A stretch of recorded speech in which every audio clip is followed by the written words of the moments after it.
अस्सलाम वालेकुम। उम्मीद है आप सब खैरियत से होंगे।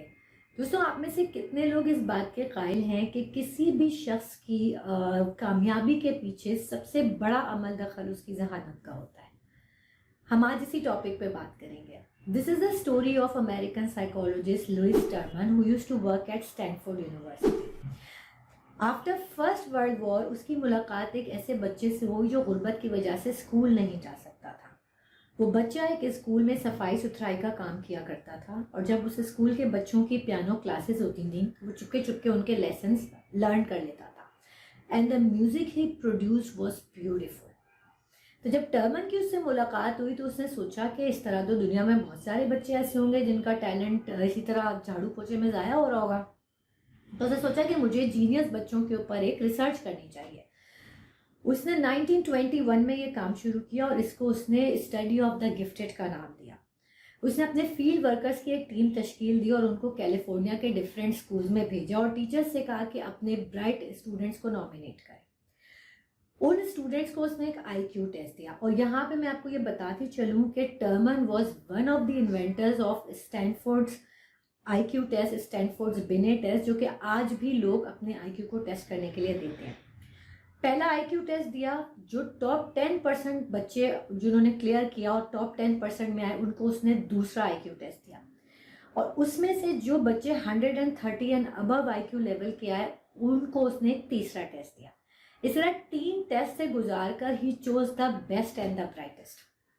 2.5 लाख बच्चों में से 1470 बच्चे उसने सेलेक्ट किए और उसने कहा कि ये इनको टर्माइट्स का नाम दिया और उसने कहा कि अब ये मेरी स्टडी का, साइकोलॉजिकल स्टडी का हिस्सा बनेंगे for their rest of their life. Those students were tested, tracked, measured, analyse for the rest of their life. उनकी तालीम, उनकी शादियां, उनकी नौकरियां, उनके खर्चे, उनकी promotions, everything was recorded by Terman in a thick volume which he named genetic study of the genius. वो उसका रिसर्च वर्क था जो कि जब बाद में किताब की शक्ल में शाया हुआ तो 5 जिल्दें उसकी बनी। इससे आप अंदाजा लगाएं कि उसने कितना रिकॉर्ड निकाला होगा उन बच्चों का, कितना ट्रैक किया होगा। कई सालों गुजर गए, वो बच्चे प्रोफेशनल्स बन गए। फिर इसने उनमें से 730 को की प्रेजेंट लाइफ को वर्सेस जो रिकॉर्ड्स उनके पहले थे उसको स्टडी किया। तो उसके हिसाब से वो बच्चे 3 ग्रुप्स में तकसीम हुए, A, B एंड C। जो टॉप 20% थे वो A ग्रुप में कहलाए and they were the true success stories.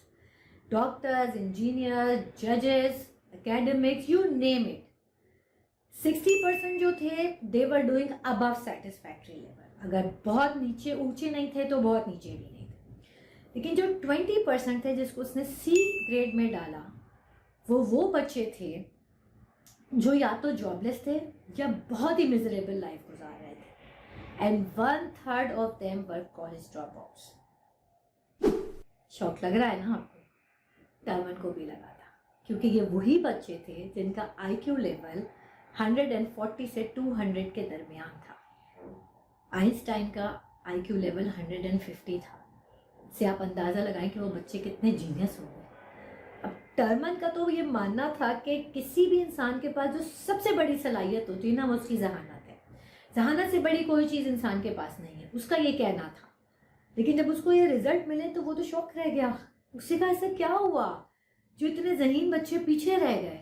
उसने कहा कि मुझे अब अपनी स्टडी को इन लोगों से बाहर निकालना पड़ेगा। इनके माँ बाप, इनका फैमिली बैकग्राउंड, इनके दोस्त, इनकी हॉबी सब देखना पड़ेगा। उसके बाद उसने इन सब चीज़ों पे काम किया। He took every possible conceivable detail और उसके बाद उसने कहा कि in the end only one thing matters and that is family background. जो A क्लास के लोग थे वो ज़्यादातर रिच और मिडिल क्लास घरानों के थे। ये वो बच्चे थे जिनके पेरेंट्स या तो खुद बहुत पढ़े लिखे थे या वो पढ़े लिखे नहीं भी थे, तो भी उन्होंने अपने बच्चों के इंटरेस्ट में इंटरेस्ट लिया, उनसे सवाल किए, उनकी परफॉर्मेंस को मेजर किया, ट्रैक किया, उन्हें एक मॉनिटर्ड एनवायरनमेंट दिया जिसमें वो अपनी मेंटल ग्रोथ कर सकते। अगर वो खुद प्रोवाइड कर सकते थे मीन्स उन्होंने किए, अगर नहीं कर सकते थे उन्होंने अपने बच्चों से ही सपोर्ट ली उन्हीं को कहा कि आप ट्यूशन्स करो, किसी के लोन को मूव करो, मैं एक्स्ट्रा जॉब करता हूँ और हम आपके इस कोर्स को की फीस को पे करते हैं। मगर जिस चीज़ पे कॉम्प्रोमाइज़ नहीं किया ना, वो इन्वायरमेंट और कम्युनिटी सपोर्ट थी जो उन्हें चाहिए थी। और उन सब बच्चों के घरों में एक चीज़ कॉमन थी और वो थी किताबें। अब आते हैं सी ग्रेडर्स की तरफ। ये वो बच्चे थे जिनके माँ बाप या तो पढ़े लिखे नहीं थे, और अगर पढ़े लिखे थे भी तो उन्होंने अपने बच्चों के इंटरेस्ट में कोई इंटरेस्ट नहीं लिया। उन्होंने ये समझा कि ये इतने ज़हीन बच्चे हैं तो ये अपने बलबूते पे आगे बढ़ जाएंगे जिंदगी में। They were left alone to pave their path of success, and no one in this world, be it professional athlete, a computer genius, or a person having IQ level above Einstein, ever makes it alone. Where did the C's lack? A community support and environment that could prepare them for the world. अपने बच्चों को, अपने मुतालिकीन को वो environment दीजिए, वो support दीजिए जो उनकी जहनी नशोनुमा में अपना किरदार अदा कर सके, जिसको इस्तेमाल करके वो अपनी जहनी सलाहियतों को बरूए कार ला सके।